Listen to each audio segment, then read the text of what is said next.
The morning sun cast long shadows across the debris field that had once been the peaceful colony of New Haven. 12-year-old Marcus Chin picked his way carefully through the twisted metal and broken glass, his worn boots crunching on scattered fragments. His backpack bounced against his thin shoulders as he searched for anything useful among the ruins. 3 weeks had passed since the Zephyrian fleet had swept through the sector, leaving destruction in their wake. Most survivors had fled to the refugee camps on distant worlds, but Marcus had nowhere else to go. His parents were gone, lost in the initial bombardment, and the boy had learned to survive alone among the wreckage of his former home. He paused beside what used to be the community center, remembering how his father had brought him here every weekend to help repair broken toys for the younger children. Broken things need kindness, not anger, his father had always said, his gentle hands working magic on damaged circuits and torn fabric. When something is hurt, you don't throw it away. You fix it with patience and care. Marcus missed those lessons terribly. His father had been an engineer, but, more than that, he had been a teacher of compassion. Even when frustrated with a particularly stubborn repair, the man had never raised his voice or thrown anything aside. Instead, he would take a deep breath, smile at his son, and say, "Let's try a different approach, Marcus. There's always another way to help."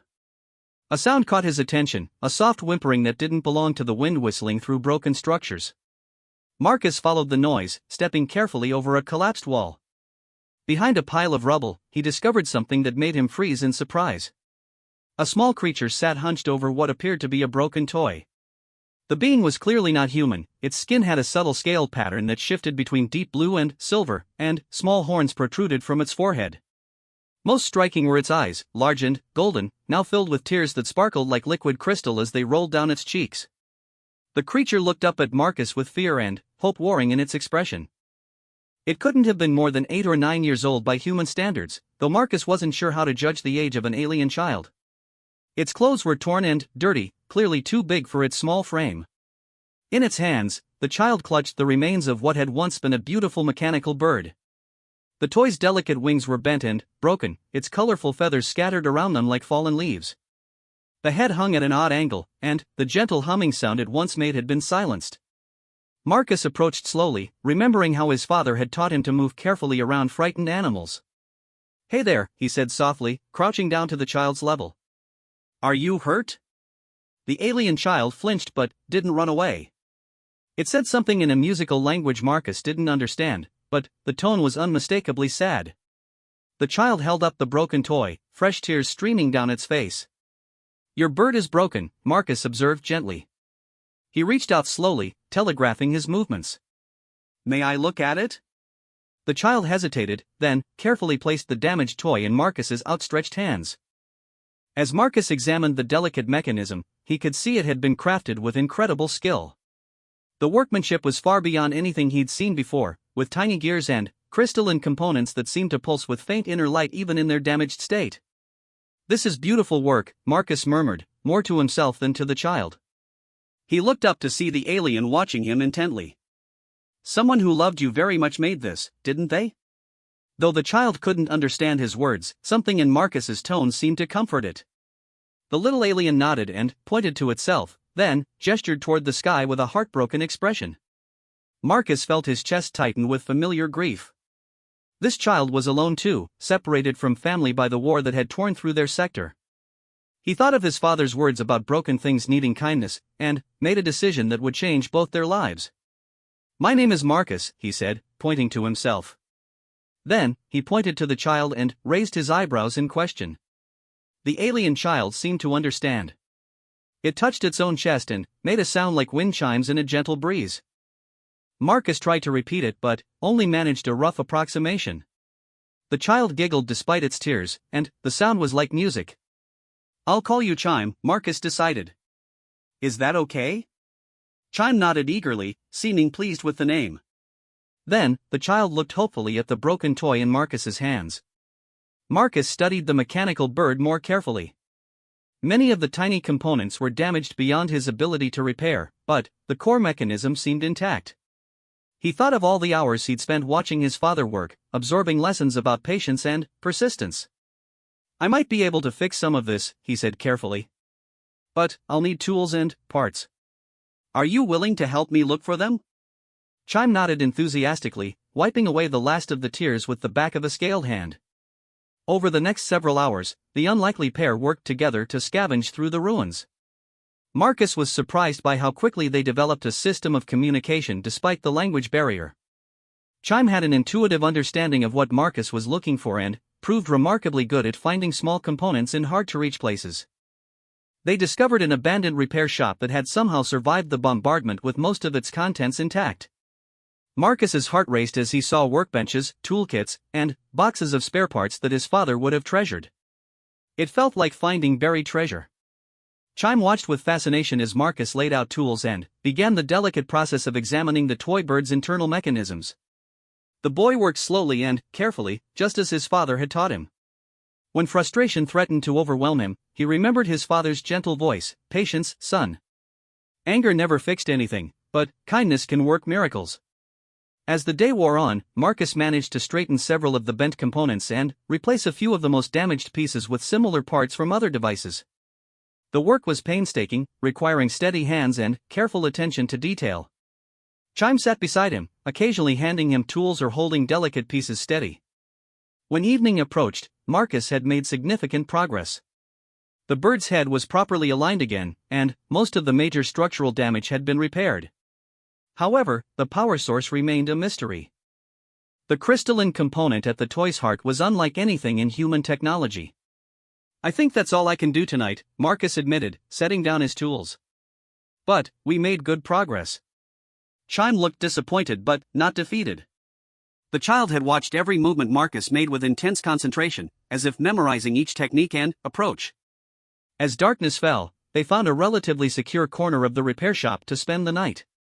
Marcus shared his meager rations with Chime, who produced some kind of nutritious paste from a small container. Neither food was particularly appetizing, but they ate together in companionable silence. Before settling down to sleep, Chime carefully cradled the partially repaired bird and spoke quietly in its musical language. Though Marcus couldn't understand the words, he recognized the tone of a lullaby or bedtime story. "My father used to read to me too," Marcus said softly. "He would tell stories about heroes who helped others, even when it was difficult or dangerous. He said that's what makes humans special, our ability to care for others, even strangers." Chime looked at him with those large golden eyes, and Marcus felt certain the child understood more than just his words.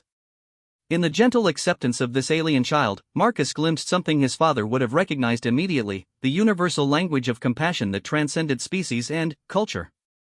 As they settled down for the night, both children found comfort in no longer being alone. The broken toy lay between them, a symbol of both loss and hope. Tomorrow would bring new challenges, but tonight they had each other and the beginning of an unlikely friendship that would prove stronger than the forces that had torn their worlds apart. Outside, the alien stars wheeled overhead, indifferent to the small drama playing out below. But, in the ruins of New Haven, two children had found something precious among the debris, not just the possibility of repairing a broken toy, but the discovery that kindness could bridge any gap, heal any wound, and create family from the most unlikely circumstances. Marcus fell asleep thinking of his father's words, finally, understanding their deeper meaning. Broken things truly did need kindness, and sometimes the most broken thing that needed healing wasn't an object at all, but a lonely heart far from home. Dawn brought new challenges as Marcus and Chime woke to the sound of distant engines. Through the cracked window of the repair shop, Marcus could see three sleek vessels descending through the morning sky. The ships bore the distinctive markings of the Galactic Rescue Corps, but Marcus had learned to be cautious of any armed vessels since the attacks. Chime pressed close to Marcus, clearly frightened by the approaching ships. The child's scales had shifted to a deeper blue, which Marcus was beginning to recognize as a sign of distress or fear. "It's okay," Marcus whispered, though he wasn't entirely sure himself. "They might be here to help." The ships landed in the main plaza about half a kilometer away. Marcus could see armored figures emerging and spreading out in organized search patterns. Their movements were methodical but not aggressive, more like rescue workers than soldiers. Chime tugged on Marcus's sleeve and pointed to the broken toy bird, then to the approaching searchers. The child's meaning was clear. What if these people could help repair the damaged toy? Marcus considered this carefully. His father had always taught him to trust in the fundamental goodness of most people, but recent events had made him wary. Still, they couldn't hide forever, and Chime needed help getting home. "We'll watch them for a while," Marcus decided. If they seem safe, we can approach. They gathered their few possessions and crept closer to observe the rescue teams. The searchers were led by a tall woman with short gray hair and kind eyes. She wore the blue and silver uniform of the rescue corps, with insignia indicating high rank. Marcus watched as she directed her teams with calm efficiency, clearly experienced in disaster relief operations. What impressed Marcus most was how gently the teams treated any survivors they found. They offered food, medical attention, and comfort without pushing anyone who seemed frightened. When they discovered an injured Arkelian trader hiding in a collapsed building, they provided immediate medical care and spoke to him in his own language. "They're good people," Marcus murmured to Chime. "Like my father always said, most beings in the galaxy want to help, not hurt." Chime seemed to sense Marcus's growing confidence. The child's scales gradually shifted back toward their normal blue-silver, and the large golden eyes held more hope than fear. Marcus made his decision. Taking Chime's hand, he led them out from their hiding place and approached the nearest search team. The two team members, a human man and what appeared to be a centaurian with 4 arms, immediately knelt down to the children's level. "Well, hello there," the human said in a gentle voice. "Are you two hurt?" "We're here to help." Marcus shook his head.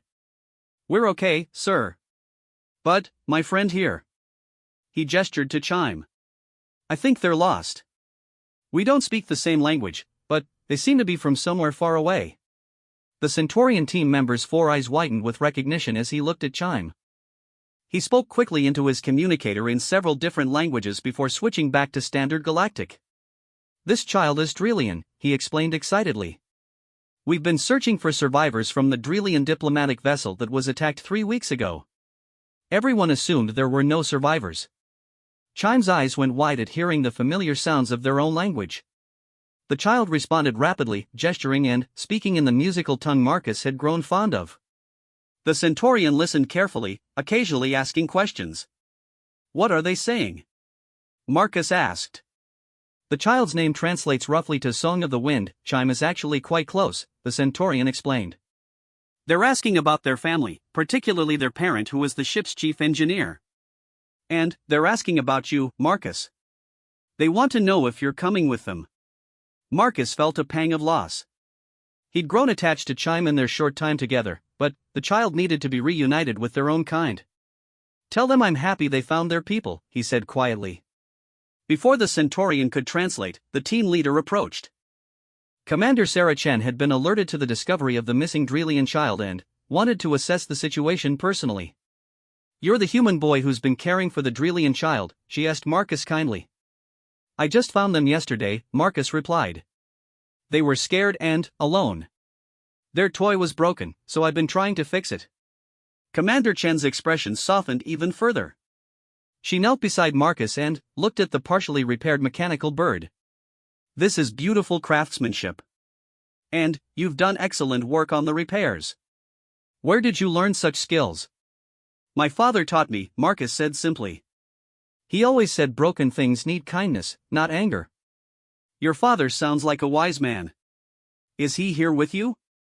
Marcus shook his head, unable to speak around the sudden tightness in his throat. Commander Chen understood immediately. She placed a gentle hand on Marcus's shoulder. "I'm sorry, son. What's your name?" "Marcus Chen." The commander's eyes widened slightly.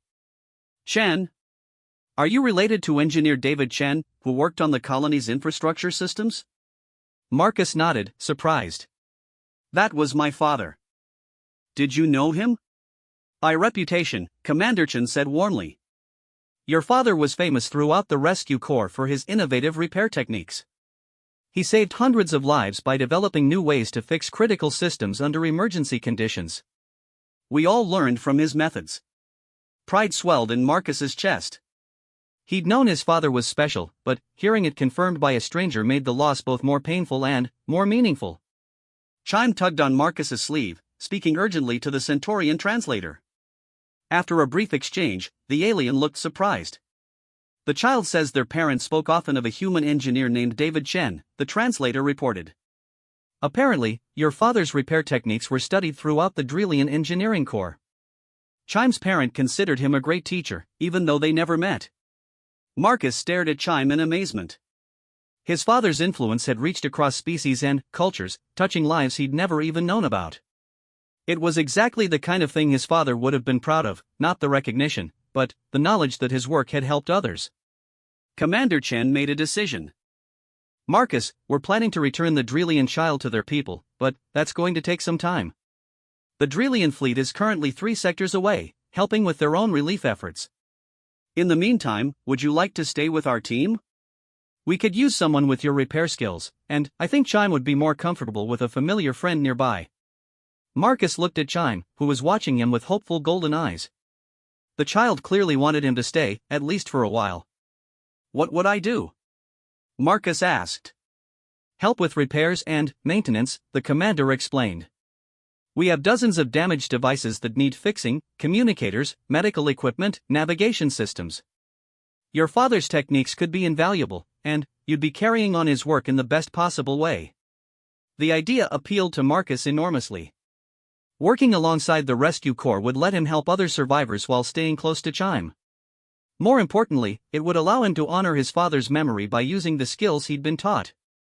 I'd like that, Marcus said. But, first, could we finish fixing Chime's toy? I think I know what the problem is, but I need to understand Drillian power systems better. Commander Chen smiled. I think we can arrange that. Corpsman Keller here spent 2 years studying with Drillian engineers. I'm sure he'd be happy to help. The Centaurian's 4 eyes lit up with enthusiasm. It would be my honor to work with the son of David Chen. Your father's repair philosophy has influenced my own work greatly. They returned to the repair shop, now accompanied by several rescue corps technicians who were fascinated by Marcus's setup and methodology. Chime sat close to Marcus as Corpsman Keller explained the basics of Drillian crystal and power matrices. The key is harmonic resonance, Keller explained, his 4 hands moving precisely as he demonstrated. Drillian technology responds to specific frequencies, almost like music. Each crystal has its own song that must be matched perfectly. Marcus studied the toy's power source with new understanding. The damaged crystal wasn't broken in the traditional sense, it was simply out of tune, its natural frequency disrupted by the trauma of the attack. Working together, Marcus and Keller carefully recalibrated the crystal's resonance. The process required delicate touch and careful listening, but Marcus found he had an intuitive feel for the work. His father's lessons about patience and gentle handling translated perfectly to this new challenge. Chime watched in growing excitement as the crystal began to glow with soft inner light. When Marcus finally activated the repaired mechanism, the mechanical bird spread its wings and released a gentle, melodic hum that filled the workshop with beautiful sound. Chime cried out in joy, speaking rapidly in the musical Drillian language. Keller translated with obvious emotion in his voice. Chime says the bird is singing their parents' lullaby, he reported. The song their parent used to hum while working on engineering projects. The toy was programmed with that specific melody. Marcus carefully placed the restored bird in Chime's hands. As the child cradled the toy, tears of happiness sparkled in those golden eyes. The bird continued its soft song, a bridge across the gulf of loss and separation. Your father would be proud, Commander Chen said quietly. This is exactly the kind of kindness the galaxy needs more of.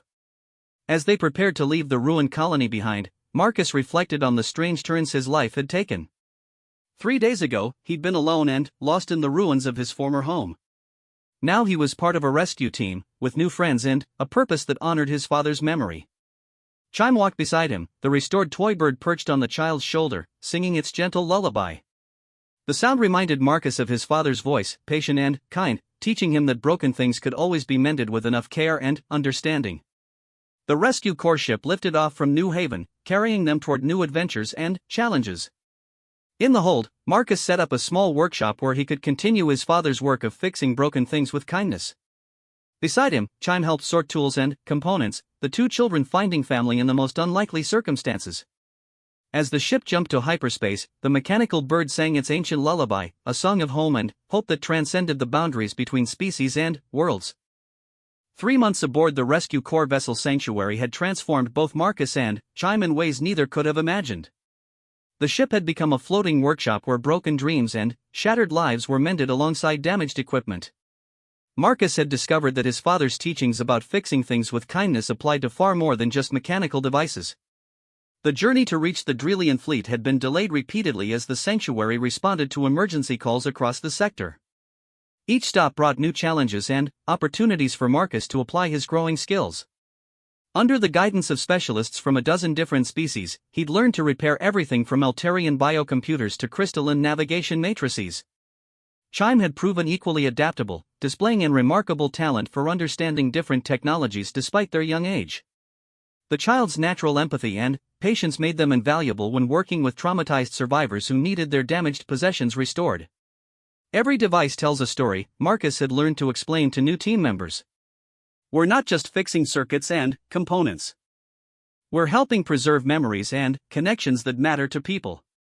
This philosophy had made Marcus unexpectedly famous throughout the rescue corps. His repair success rate was phenomenal, not because of superior technical skills, but because he approached each broken item as if it belonged to someone he loved. Word of the young human who could seemingly work miracles with damaged goods had spread through the fleet. Today brought their biggest challenge yet. The Sanctuary had answered a distress call from a massive refugee convoy that had been attacked by automated defense systems left over from the war. 300 ships carrying survivors from a dozen worlds were stranded in space, their life support and navigation systems failing. Commander Chen called Marcus and Chime to the main briefing room, where holographic displays showed the scale of the crisis. Hundreds of thousands of beings were depending on rapid repairs to systems beyond the normal capabilities of the rescue teams. We need your help, Marcus, the commander said gravely. Traditional repair methods would take weeks, and these people don't have weeks. Many of the damaged systems are from technologies we don't fully understand. Marcus studied the technical readouts, his mind racing as he absorbed the scope of the challenge. Ships from the warrior culture of Thaner were mixed with delicate vessels from the scholarly ethereal collective. Military transports carried families alongside research vessels filled with refugees from academic institutions. Chime and I will need access to the convoy, Marcus said after careful consideration. We'll have to work directly with the ship crews to understand their specific technologies. And we'll need teams of specialists who can learn quickly. The risk is considerable, Commander Chen warned. Some of these ships are barely holding together. If life support fails while you're aboard.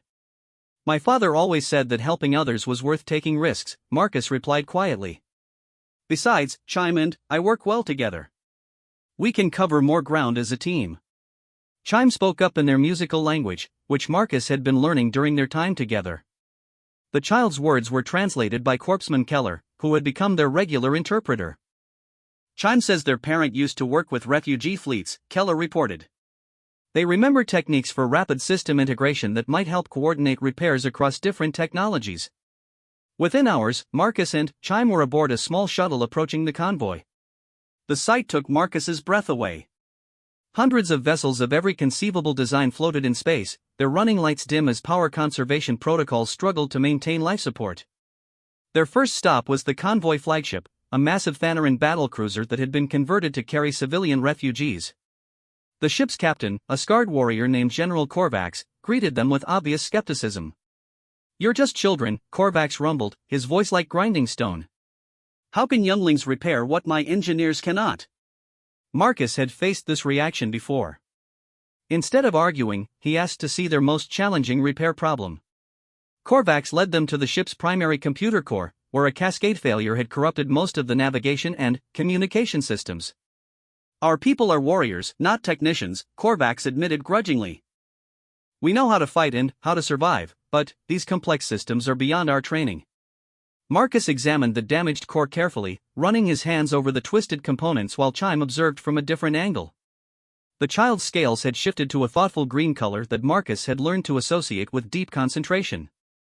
The damage looks worse than it actually is, Marcus announced after several minutes. The core systems are intact, but the connecting pathways have been scrambled. It's like a puzzle that's been taken apart, all the pieces are here, they just need to be put back together correctly. Working together, Marcus and Chime began the delicate process of re-establishing the proper connections. Marcus focused on the physical repairs while Chime, with their intuitive understanding of harmonic patterns, helped tune the restored circuits to their optimal frequencies. The Thanaran engineers watched in amazement as systems that had been dead for days suddenly flickered back to life. Within 6 hours, the flagship's computers were fully operational again. Impossible, General Korvax whispered. My engineers said this would take weeks to repair, if it could be repaired at all. Your engineers are fighters first, Marcus explained diplomatically. They approach problems like battles to be won. But sometimes broken things need patience and understanding instead of force. Word of the successful repair spread quickly through the convoy. Soon, Marcus and Chime were traveling from ship to ship, tackling increasingly complex challenges. Each vessel presented unique problems, but the basic principles remained the same. Listen to what the machine was trying to tell you, approach each problem with patience, and remember that every repair helped real people who were depending on you. On a crystalline research vessel, they discovered that the environmental systems had been damaged because the crystal beings required a very specific harmonic environment to survive. Marcus learned to tune the ship's systems like a musical instrument, creating the precise frequencies needed to keep the crew healthy. Aboard an ethereal collective ship, they found that the propulsion system had been designed to respond to psychic commands. Working with the ship's elderly captain, Marcus learned to interface mechanical repairs with the organic neural networks that controlled ethereal technology. Each successful repair taught Marcus something new about the galaxy's incredible diversity. His father's simple philosophy of treating broken things with kindness proved universally applicable, whether dealing with silicon-based computers, organic biosystems, or crystalline matrices. Chime proved equally adaptable, often understanding alien technologies better than their own creators. The child had an almost supernatural ability to sense the underlying patterns that connected different technological approaches. Their most challenging case came aboard a ship carrying survivors from 12 different species, each requiring different environmental conditions to survive. The life support system had been jury-rigged so many times that no one fully understood how it worked anymore, but it was beginning to fail. This is a mess, Marcus admitted as he studied the tangled web of improvised connections and patches. But it's a mess that's kept everyone alive for months. We need to understand why it works before we try to improve it. They spent 2 days mapping every connection, interviewing crew members about what modifications had been made and why. Slowly, a picture emerged of desperate ingenuity, where beings from different worlds had worked together to create something that shouldn't have been possible. It's not elegant, Marcus told the ship's captain, but it's brilliant. Instead of replacing everything, we're going to stabilize what you've built and add some safeguards. The repair took 3 days and required materials from 6 different ships in the convoy. When it was complete, the hybrid life support system was more robust than ever, capable of adapting to new requirements as circumstances changed. You have given us more than just working systems, General Korvax told Marcus as their work neared completion. You have given us hope that different peoples can work together to solve problems none could handle alone. As the convoy prepared to resume its journey to a new home, Marcus reflected on how much he'd learned. His father's teachings had evolved from simple mechanical principles into a philosophy of understanding and cooperation that transcended species boundaries. Chime sat beside him in the shuttle as they returned to the sanctuary, the mechanical bird perched on the child's shoulder still singing its gentle lullaby. The toy had become famous throughout the convoy as a symbol of hope and renewal. We're almost to your people's fleet, Marcus said quietly. Are you ready to go home? Chime responded in their musical language, and Marcus was surprised to realize he understood most of it without translation. The child was saying they would miss working together, but they were excited to share what they'd learned with their own people. I'll miss you too, Marcus admitted. But I think this is just the beginning. Your parent and my father would be proud of what we've accomplished together. The sanctuary jumped to hyperspace, carrying them toward a reunion that would change the course of the war. In the refugee convoy behind them, hundreds of ships continued their journey to safety, their systems humming smoothly thanks to 2 children who had learned that kindness was the most powerful tool in any repair kit. Marcus fell asleep that night thinking about his father's words, finally understanding their true meaning. Broken things didn't just need kindness, they needed someone willing to see past the damage to the potential underneath. And, sometimes, the most important thing that needed fixing wasn't a machine at all, but the connections between different beings who shared the same hopes and dreams. The Drillian fleet appeared on the sanctuary's viewscreen like a constellation of living light. Dozens of crystalline vessels hung in space, their translucent hulls pulsing with soft bioluminescent patterns that seemed to breathe with life itself. Marcus had never seen anything so beautiful or alien, and he understood now why Chime's mechanical bird sang with such ethereal music. Chime pressed against the viewing port, scales shifting through rapid cycles of color that Marcus had learned indicated intense emotion. The child spoke rapidly in their musical language, tears streaming down their face as they pointed to one of the larger vessels. "That's their family ship," Corpsman Keller translated, his own voice thick with emotion. "Chime can see their parents' workshop through the transparent sections. The lights are still on, which means their parent is alive and working." Marcus felt a complex mixture of joy and loss.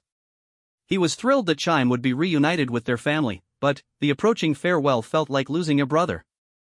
Over their months together, they had developed a bond that transcended species and language, built on shared purpose and mutual respect.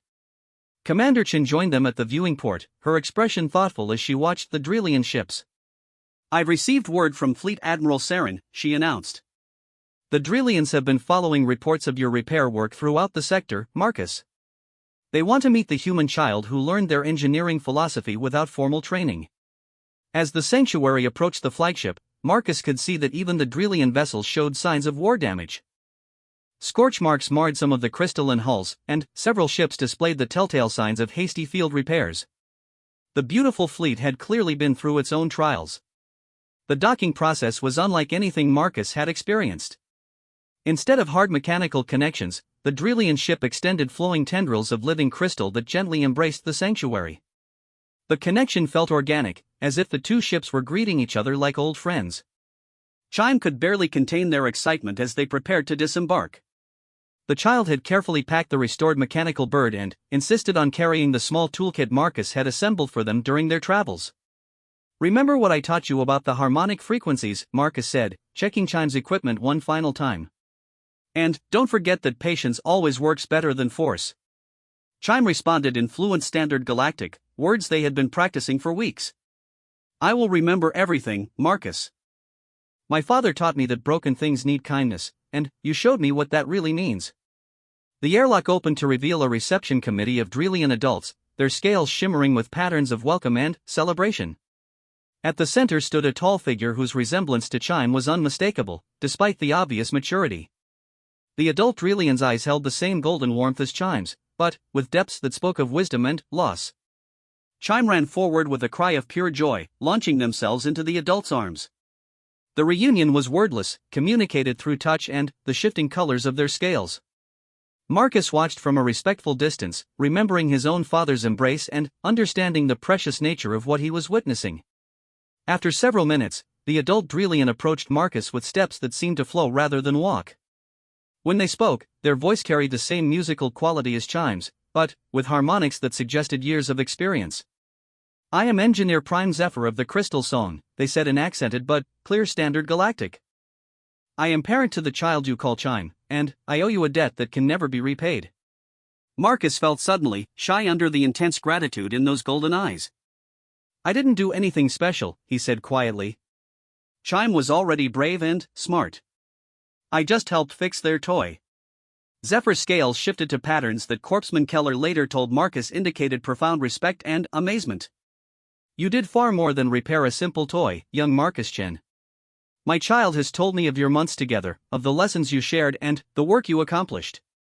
You have given them something precious, the understanding that wisdom can be found in any being who approaches problems with kindness and patience." Fleet Admiral Saren, an ancient Drillian whose scales had faded to silver with age, stepped forward. "We have monitored your repair work throughout the sector, Marcus Chen. Your techniques are based on principles we thought only our people understood. Yet you developed them independently, guided only by your father's teachings about treating broken things with compassion." "My father believed that all thinking beings want the same basic things," Marcus replied. "Safety, purpose, and connection with others. When you fix something for someone, you're helping preserve those connections." The Admiral's scales shifted to deep, respectful blue. "Your father was wiser than he knew. What he discovered through intuition, our people have studied for millennia. The universe itself operates on harmonic principles, everything seeks balance and connection. Destruction comes from discord, but healing flows from understanding and harmony." Engineer Prime Zephyr knelt to Marcus's level, bringing their eyes on the same plane. "I must ask something difficult of you, young Marcus. My people face challenges that our traditional methods cannot solve. The war has damaged more than just our ships, it has broken trust and communication between species that once worked together. We need someone who understands both human adaptability and our harmonic principles. Marcus felt a flutter of nervous excitement. What do you mean? I'm asking if you would consider staying with our fleet for a time, Zephyr explained. Not as a guest, but as a student and teacher. You could learn our formal engineering techniques while sharing your father's philosophy of compassionate repair. Together, we might develop approaches that could help heal the galaxy's wounds. The proposal stunned Marcus into silence. He looked around at the crystalline corridors of the Drillian ship, then back at Chime, who was watching him with hopeful golden eyes. What about the rescue corps? Marcus asked. Commander Chen has been like family to me. Admiral Saren's scales brightened with what Marcus was learning to recognize as approval. The rescue corps has already agreed to this arrangement. In fact, they suggested it. Your work has inspired a new approach to disaster relief, one that focuses on preserving cultural connections alongside repairing physical damage. The Corps wants to establish a permanent liaison with our fleet, and you would be perfect for that role. Commander Chen stepped forward, her expression warm but serious. This is an extraordinary opportunity, Marcus. You could help develop repair techniques that might prevent future conflicts by ensuring that different species can maintain their technologies even when separated from their home worlds. Marcus thought of his father, of the lessons learned in a small repair shop on a colony world that no longer existed. Those simple teachings about patience and kindness were somehow connected to principles that governed entire galaxies. Chime would be my partner? Marcus asked. If they choose to be, Zephyr confirmed. My child has shown remarkable aptitude for cross-cultural engineering. Working with you would complete their education in ways our traditional methods cannot achieve. Chime spoke up in their musical language, and Corpsman Keller translated with a smile. Chime says that Marcus taught them to fix more than just broken toys. They learned to fix the broken connection between species who forgot how to trust each other. Marcus made his decision with the certainty his father had always shown when choosing to help others. I'd be honored to learn from your people, he said to Admiral Saren. And to keep working with Chime. We make a good team. The formal arrangements took several hours, but by evening Marcus found himself settled in quarters adjacent to Chime's family compartment. His new workshop was a marvel of crystalline engineering, with tools that responded to harmonic frequencies and work surfaces that could adapt to any repair challenge. Chime brought the restored mechanical bird to the workshop, where it perched on a crystalline stand and filled the space with its gentle lullaby. Engineer Prime Zephyr examined Marcus's repair work with professional interest, pointing out techniques that perfectly matched advanced Drillian methods despite having been developed independently. Your father's intuition was remarkable, Zephyr observed. This harmonic balancing technique typically requires years of study to master, yet you applied it naturally. He always said to listen to what broken things were trying to tell you, Marcus replied. I guess I learned to hear the music in the machines. As night fell on the Drillian fleet, Marcus stood in his new workshop surrounded by the soft glow of living crystal technology. Chime worked beside him, organizing tools with the same careful precision Marcus remembered from their first day together in the ruined repair shop. The mechanical bird sang its ancient lullaby, a bridge between worlds and species, while outside the crystalline walls, the stars wheeled overhead with infinite patience. Somewhere among those distant suns were other broken things waiting to be mended, other connections waiting to be restored. Marcus thought of his father's words one more time, finally, understanding their complete meaning. Broken things needed kindness, but, more than that, they needed someone willing to see past the damage to the beauty underneath. In fixing Chime's toy, he had discovered something far more important than repair techniques. He had found his purpose in a galaxy that desperately needed healing.